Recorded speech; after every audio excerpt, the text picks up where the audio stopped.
Merci, mesdames et messieurs, d'être au rendez-vous de ce nouveau Mac des Sports. Au sommaire de cette émission, nous parlerons du basketball, de handball et de football. Les deux débatteurs habituels, Marvin Sandé et Achille Zikutoto, seront avec moi sur le plateau. Ne changez pas de chaîne. Une petite pause. On se retrouve juste après.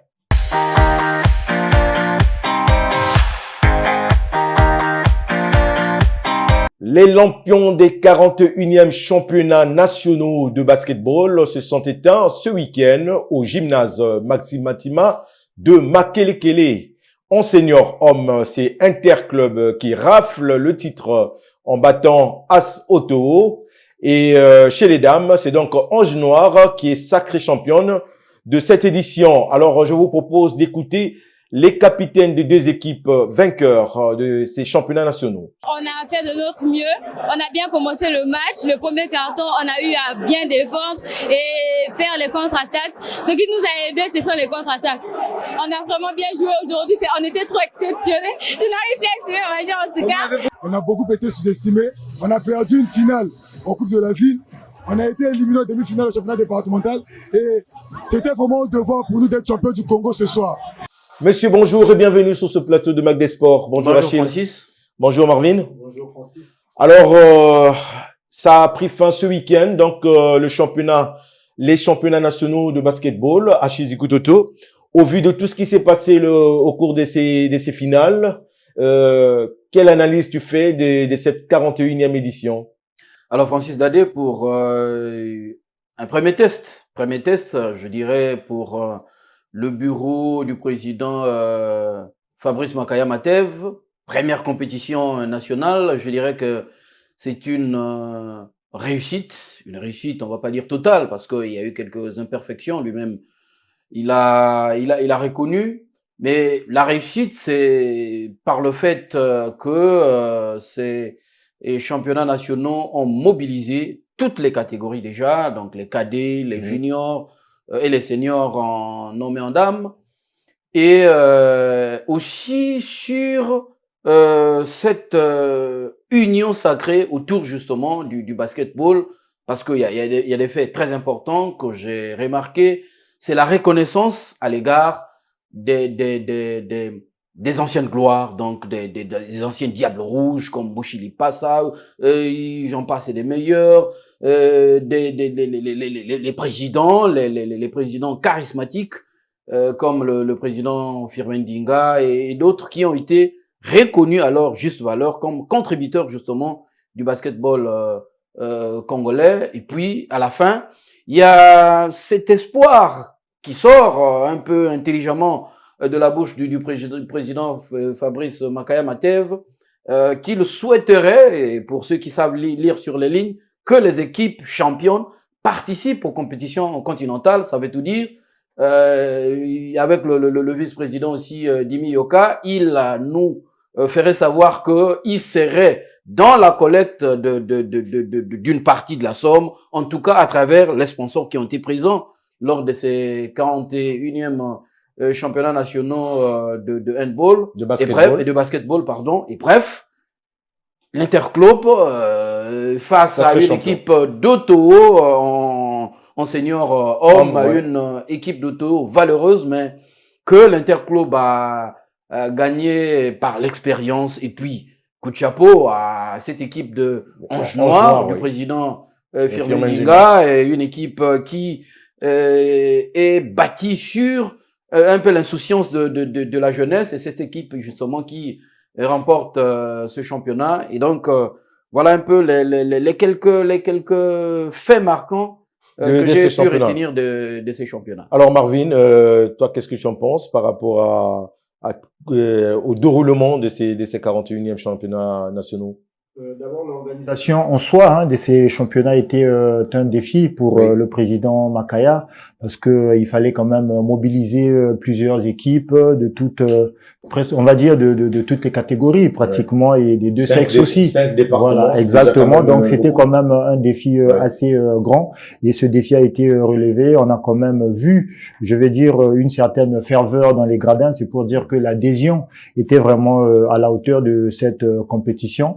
et c'est ce qui est déjà bien. Maintenant, en ce qui concerne le niveau, pour moi, je crois que le niveau n'était vraiment pas celui-là auquel on s'attendait, parce que il y a quand même eu beaucoup de temps où ces basketteurs qui étaient là sont restés sans pratiquer leur discipline, sans retrouver des joutes de cette de ce niveau-là. Et donc, je pense que on devrait vraiment travailler dans le sens de l'amélioration du niveau du basket, mais la fête en soi, elle était belle. Et puis, ce que j'ai retenu aussi, c'est justement cette union sacrée, comme l'a dit Achille, parce que c'est quand même très important. Vous savez que le sport est un vecteur d'unité, et donc c'est dans cette optique justement que ces 41e championnats nationaux se sont déroulés, surtout dans un esprit de fair play.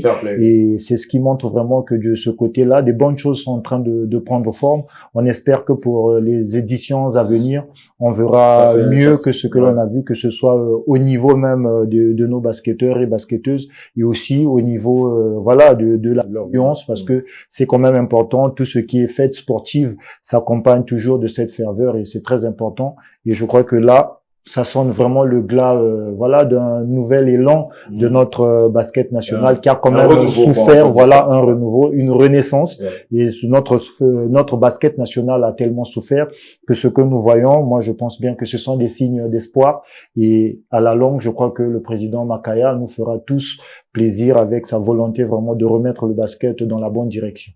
Alors, changeons de sujet pour parler cette fois-ci handball. Après la tenue de l'Assemblée générale élective qui a porté Linda Noumazalaï à la tête de la FECO Hand, le nouveau bureau a eu une réunion, donc un conseil fédéral. Unanimement, ils ont décidé de sortir de la CECAS. Alors, messieurs, comment vous appréciez cette démarche du nouveau bureau de la Fédération congolaise de handball, Marvin Sondé? Comment tu analyses ça juste après l'Assemblée générale qui a voté Noumazalaï à la tête de cette fédération, ça s'enchaîne, une réunion pour sortir de la CECAS, ça cache pas quelque chose? Comment tu lis ça, toi? Quelle analyse tu fais? C'est une décision certes très forte, mais après, quant aux motivations qui sont derrière justement cette décision, moi je crois que c'est juste l'envie d'éviter, on va dire, les recours. Déjà, on sait que cette AG avait été entachée de certaines irrégularités, de certaines imperfections, et on sait tous que de l'autre côté, Monsieur Avicenne n'allait pas quand même s'avouer vaincu. Donc, il devrait toujours saisir justement la CECAS. Et je crois que la FECO Hand, le bureau qui a été mis en place, c'est justement retiré de la CECAS justement pour éviter en fait d'avoir affaire à cette juridiction, parce que vous savez que les recours ça passe par là. C'est une façon justement de se cacher, comme je l'ai dit, et c'est pas du tout normal, parce que vous savez, quand on est dirigeant d'une grande institution, quand on est dirigeant d'une fédération, il faut poser des signes qui vont apporter des bonnes choses au sport que vous représentez, parce que ce qui se fait là-bas, je crois que c'est déjà un signe négatif. C'est comme si on faisait déjà comprendre aux gens que nous allons peut-être poser des actes qui seront un peu contraires à la logique, à la norme, et donc pour se cacher, comme je l'ai dit, de certaines poursuites entre guillemets. Donc on est en train de se mettre dans cette mauvaise posture qui n'est pas du tout normale. Et puis on ne doit pas oublier que quand on est là, c'est pas pour l'éternité.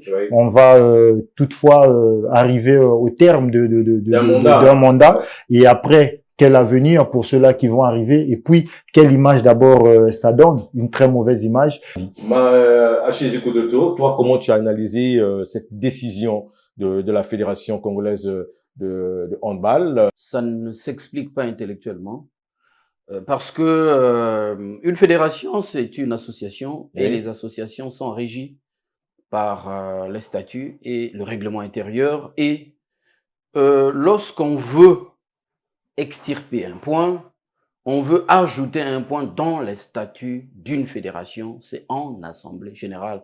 Ce n'est pas le comité exécutif, je suis désolé. Voilà. Je ne sais pas comment ça se passe à la FECO Hand. Je ne sais pas s'il y a une disposition qui demande au comité exécutif de modifier une disposition des statuts sans l'aval de l'Assemblée générale. Je pense certainement que c'est une proposition du comité exécutif qui sera soumis à l'Assemblée générale, donc on va dire aux ayants droit, aux représentants des clubs, etc.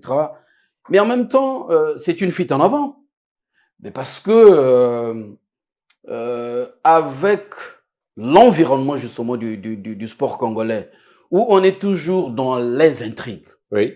toujours dans cette, on avait dit ici que pour nous, pas pour nous, mais pour les autres connaisseurs du handball, notamment le camp d'Avicen Zikou, qui était en compétition au départ avec Yann Aessa, les deux disparus par l'autre et s'est envolé comme par enchantement.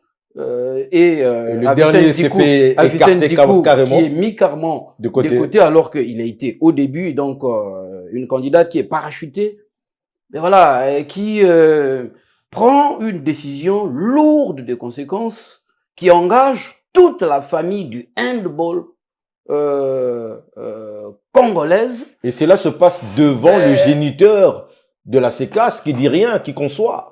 Ben malheureusement, malheureusement, c'est regrettable, c'est regrettable. Qui est le CNOX. C'est regrettable parce que, en réalité, on va le dire ici, je pense que le problème, ce n'est pas de sortir de la CECAS, mais le vrai problème, c'est celui d'être dans le respect des textes, dans l'interprétation des textes. Oui, Marvin, rapidement. Je crois que quand on n'a rien à se reprocher, voilà, on ne peut pas prendre une telle décision parce qu'une telle décision, pour moi, cacherait peut-être l'intention de s'ouvrir un boulevard total de l'anarchie. Ce qu'on se dit qu'on va peut-être faire, on va poser des actes qui ne sont pas, voilà, dans la logique, dans les normes des choses. Et donc, pour se mettre à l'abri de quoi que ce soit, on s'ouvre ce boulevard de l'anarchie. Retirons justement de la CECAS. Moi, je crois que c'est comme l'a dit Achille, intellectuellement, ça ne s'explique pas, ce n'est pas du tout normal. Et je crois que s'il est encore possible, on peut toutefois rectifier le tir. Si vous étiez à la place de Avicen Zikou, quelle serait votre démarche? Ben, en tout cas, il a un conseil. Le président Avicen Zikou est quelqu'un d'aguerri. Et il a un conseil qui, maître Eric Yvan Ibouanga, c'est quelqu'un qui s'imprègne maintenant, qui s'est imprégné on va dire de la juridiction sportive. Donc je pense qu'il sait se concerter avec son conseil et puis trouver si possible la contre-attaque nécessaire pour voilà, pour parer au plus pressé ce que je considère comme une farce de nouveaux arrivants à la tête de la FECOHAND. D'accord. Ouvrons à présent la page football avec la session ordinaire de la Fédération congolaise de football qui s'est tenue le samedi dernier. Et au cours de cette session, il y a eu 4 points qui étaient à l'ordre du jour, c'est-à-dire l'interdiction de l'utilisation du stade de d'Olizy, la reprise des compétitions et la félicitation des Diables Rouges par rapport à leur parcours Ocean et aussi la participation des Diables Rouges aux compétitions internationales. Et avant de parler de tout ça sur le plateau, nous allons d'abord écouter Karl Malalou, le porte-parole de la Fédération congolaise de football, aux sorties de cette session. Suivez, on se retrouve juste après. 4 points principaux est inscrit à son ordre du jour. Situation générale des stades et des compétitions. Participation du Congo aux compétitions internationales, examen des postes vacants au pouvoir au sein du comité exécutif, point sur la tenue des assemblées générales des clubs. S'agissant du premier point, le comité exécutif de la FECOFOOT a marqué son étonnement et son incompréhension face au refus persistant du ministère des Sports de mettre à nouveau à sa disposition les installations sportives pour l'organisation des compétitions nationales. Il convient de rappeler qu'il existe une note de service du 6 mars 2014 et une déclaration du 21 octobre 2016 signée entre le ministère des Sports et la FECOFOOT, autorisant notre institution à utiliser pour une durée de 20 ans les stades ci-après. Alphonse Massamba Deba à Brazzaville, municipal de Pointe-Noire et Paul Sayal Moukila de Dolizy. Ces autorisations s'inscrivaient comme une contrepartie de l'État à l'installation par la FIFA et FECOFOOT de pelouses synthétiques sur ces aires de jeu. En outre, le comité exécutif de la FECOFOOT a constaté la caducité de la note de suspension provisoire de l'autorisation d'occuper les stades prise par le directeur du cabinet du ministre des Sports, au regard de l'ordonnance de rétractation émanant de la Cour d'appel de Brazzaville et qui mettait fin à la crise traversée par la FECOFOOT.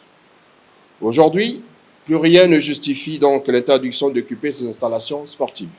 Alors, Achille Zikototo, on a suivi là Karl Lalou qui a donné un peu les détails de cette session. Tu as suivi cette session de près par rapport à tout ce qui s'est passé parce que il y a eu quand même le week-end d'avant quelques réactions des passionnés de football par rapport à ce match qui a été déplacé ici à Brazzaville. Mais d'abord, ton avis par rapport à ce que a dit le porte-parole de la fédération. Ben, je commencerai, en tout cas, je vais retenir 2 points. D'abord, féliciter l'équipe nationale de football des locaux, qui a été éliminée, c'est vrai, mais qui, on pense, dans la façon dont cette équipe s'est préparée, je pense que c'est un coup de chapeau, c'est des félicitations parce qu'ils ont tenu en échec l'équipe du Soudan qui est en demi-finale, qui pourrait peut-être disputer la finale, qui pourrait peut-être gagner ce CHAN-là. Ils ont tenu en échec le tenant du titre, qui est également en demi-finale, qui pourrait aller en finale, gagner cette compétition. Ben, après, il y a justement cette histoire d'interdiction des installations sportives. Je rappelle à nos téléspectateurs que cette interdiction date de septembre 2024, dans le feu justement de ce bricolage, les signatures sur la pétition. Ouais, sur la pétition des présidents des clubs. Qui n'en était pas une puisqu'on avait falsifié les signatures et le ministre des Sports s'était saisi de cette farce-là pour fermer les stades. Et cette interdiction avait été récemment levée lorsque les Diables Rouges n'avaient pas ils n'étaient pas autorisés de s'entraîner au niveau du stade Massamba Déba et pif, c'est le match de barrage pour la montée en Ligue 1 entre l'association sportive Ponténégrine Aspect de Pointe-Noire et Racing Club de Brazzaville RCB, qui se retrouve à Dolisie alors qu'ils ont les autorisations, mais à l'heure du match, le stade Paul Sahem Moukila est fermé. Et donc ça a surpris tout le monde. On comprend que la hache de guerre n'a jamais été enterrée par le ministère des Sports, il faut le dire clairement. Et la surprise, c'est que déjà, on n'est plus dans le contexte de cette crise. Parce que quand le tribunal de grande instance de Brazzaville rend sa décision pour arrêter la crise, ça veut dire que tout devait revenir à la normale. Les footballeurs devaient avoir accès aux installations sportives. Mais malheureusement, on sait pas, on sait réellement pas ce qui se passe et c'est très regrettable parce que en même temps, on fait semblant de dire bon voilà, c'est fini, la compétition peut reprendre, mais de l'autre côté, on prend des décisions justement qui vont à l'encontre de cette volonté. Donc c'est en même temps, il y a un rappel aussi, et vous savez que les pelouses avant, celle qui a été placée à Massamba Déba, c'est la FECOFOOT, par le truchement de la FIFA, qui les avait posées à une certaine époque, à l'époque du ministre Opimba. Et d'ailleurs, ça a permis à la fédération d'avoir cette autorisation de 10 ans d'utiliser ces pelouses. 20 ans. C'était 20 ans, donc l'autorisation courait encore. En fait, c'était la bonne foi du gouvernement de dire, bon, vous nous avez quand même aidé, vous avez mis les pelouses synthétiques et à Paul Sahem Moukila, à l'époque, stade Denis Sassou Nguesso à Dolisie, le stade municipal à Pointe-Noire et le stade Alphonse Massamba Déba. Donc, en récompense justement de cette volonté, une autorisation de 20 ans avait été donnée à la FECOFOOT. Et qui court encore, je pense. Qui court encore, malheureusement. Alors, Marvin, comment tu analyses tout ça, toi, par rapport à ce qu'a dit le porte-parole de la fédération, comme a expliqué Achille? Oui, j'aimerais d'abord commencer par justement ces félicitations-là adressées à nos Diables Rouges qui ne nous ont pas vendu le ridicule, qui sont allés défendre fièrement les couleurs nationales, même si à la base ils n'ont joui des bonnes conditions de préparation. Mais je crois que ce que l'on félicite d'abord, c'est pas peut-être ce que l'on a vu sportivement, c'est plutôt l'état d'esprit et puis le courage qui a animé en tout cas ces vaillants guerriers, ces vaillants représentants de la République, parce que j'étais de ceux, permettez que je le dise, hein, j'étais de ceux qui promettaient vraiment l'enfer à cette équipe, mais malheureusement on a vu le contraire, et ça prouve que ce sont des gens qui sont dévoués vraiment à rendre ce pays fier, même si à la base il n'y a pas eu des moyens conséquents. Donc cet état d'esprit, je crois qu'il méritait quand même d'être encouragé, et ça, à défaut peut-être de recevoir tout l'argent qu'ils attendaient, cette simple reconnaissance, qui est d'ailleurs un devoir moral, pourrait déjà, je pense, les satisfaire. C'est très important.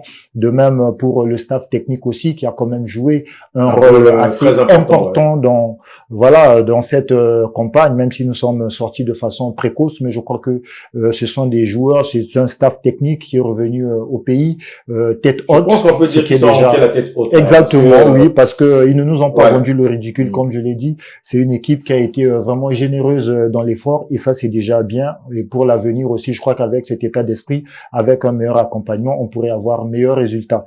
Et après, en ce qui concerne justement la fermeture du stade de Dolisie, pour moi c'est une décision inopinée, vraiment qui dépasse mon entendement, parce qu'on est dans un contexte de relance où le football devrait reprendre ses droits. Exactement, et le football est prévu pour le 13. Le football se jouant dans un stade, pour quelle raison on a interdit d'abord ce match de barrage sans aucune raison, et la décision qui a été prise par le ministère des Sports ne vient pas en fait montrer qu'il n'y a plus de tension, qu'il n'y a plus de conflit entre le ministère et la FECOFOOT, parce que ça c'est une décision qui vient une fois de plus mettre à mal le football congolais, et ce n'est vraiment pas bien, parce que comme je l'ai dit, étant donné que nous sommes déjà en pleine relance, parce que le football a souffert pendant des mois pour cette histoire qu'on ne va plus rappeler ici, la FECOFOOT et le ministère des Sports devraient normalement parler le même langage, et ce langage, ce n'est autre que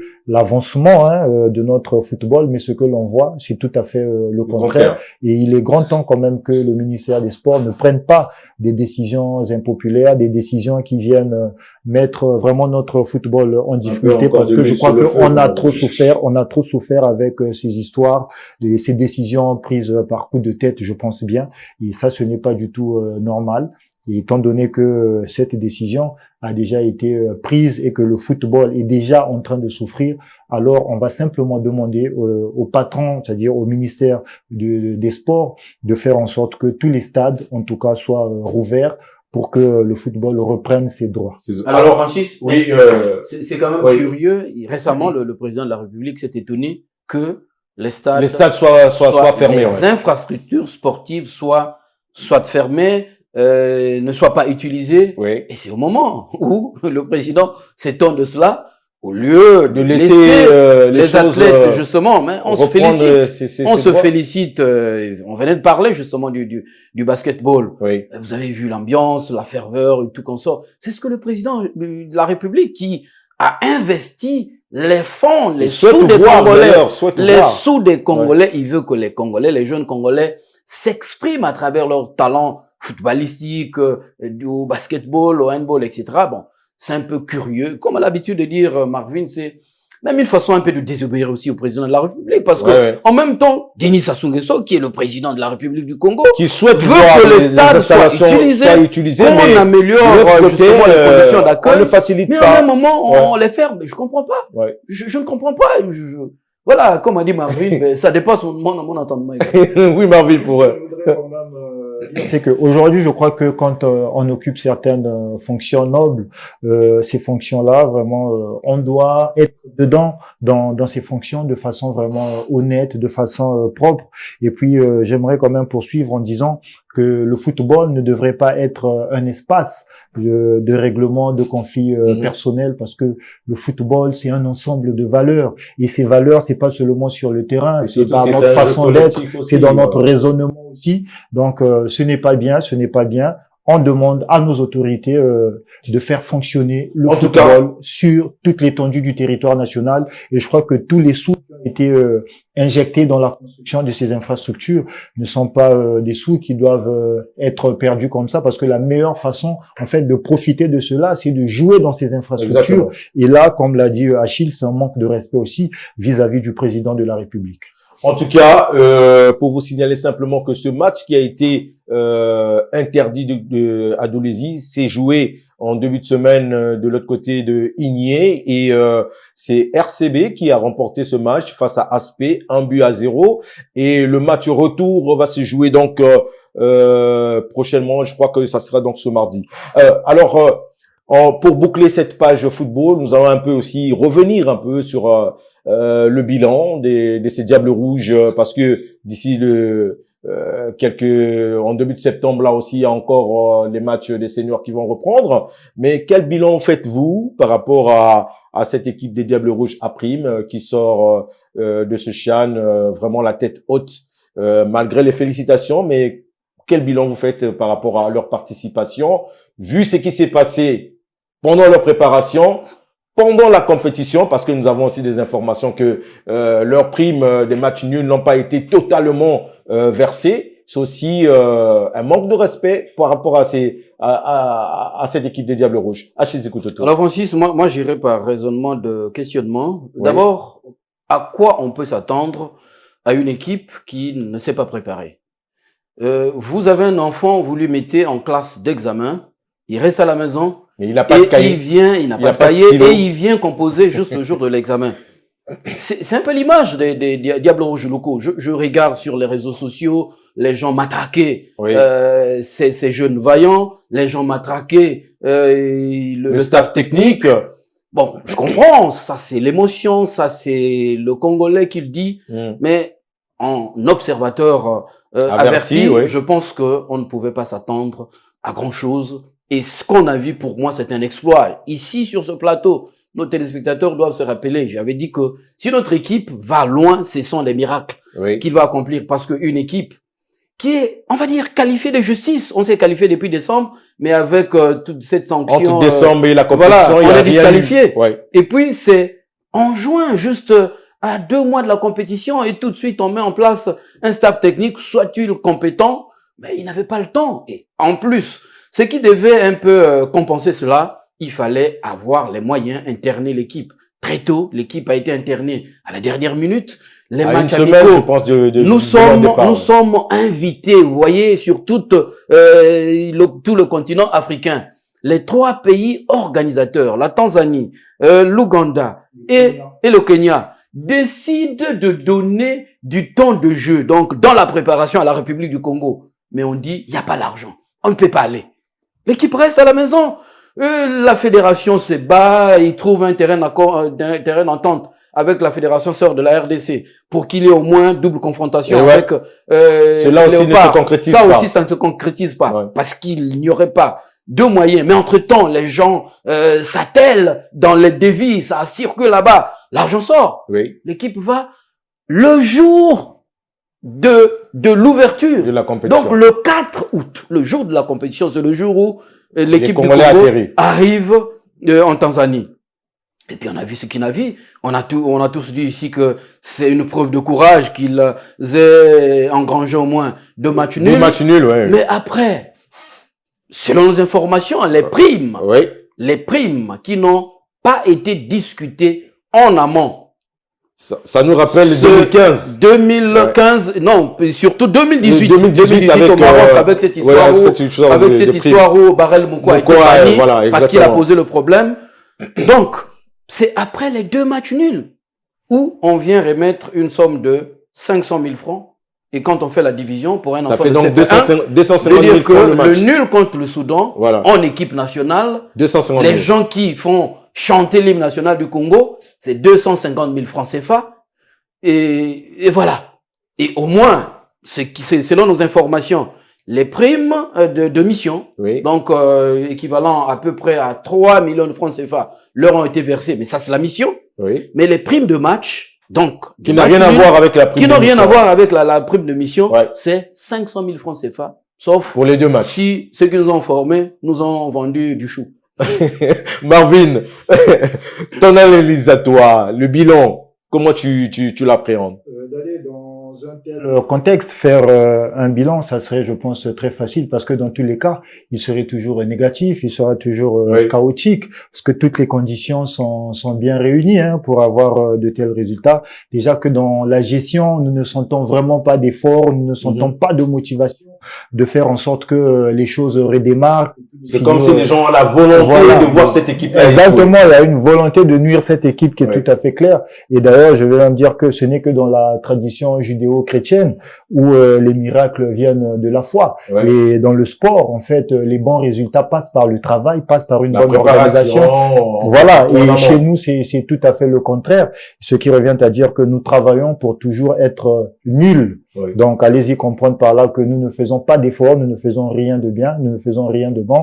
Au niveau même de l'organisation. C'est de certains que l'équipe perde. Exactement. Les primes qui devaient Exactement. Exactement. Parce que ça repart par la caisse. Tout à fait. Exactement. C'est ça. Donc, alors que je pense bien que les plus grands bénéficiaires du sport devraient être les pratiquants, parce que c'est eux justement qui sont voilà sous les feux des projecteurs, même si ceux-là qui sont dans l'ombre font aussi un travail qui mérite d'être reconnu. Mais je crois que le plus grand honneur devrait revenir justement aux footballeurs eux-mêmes, et la meilleure façon de les respecter, c'est de les mettre dans leurs droits, leur remettre les primes qui leur sont dues, plutôt que d'escroquer ces joueurs qui mettent leur vie en danger, parce que vous savez que pour certains, peut-être pas en fait, Marvin, on est presque à la fin, monsieur. Décidé en amont, je pense que les choses devaient être très claires. Si les joueurs avaient dit bon, pour un match nul, on accepte 250 000. Voilà, mais quand c'est pas décidé, voilà. La gestion qui pose vraiment problème au sein de cet environnement-là. En tout cas, messieurs, merci d'avoir été avec nous sur ce plateau, comme d'habitude. Et on y reviendra parce que le football va reprendre ses hostilités d'ici peu, et on sera là pour vous informer sur tout ce qui va se passer. Merci beaucoup de nous avoir suivis, mesdames et messieurs. Fin de cette émission. On se retrouve prochainement. Au revoir et bonne suite de programme avec Vox TV.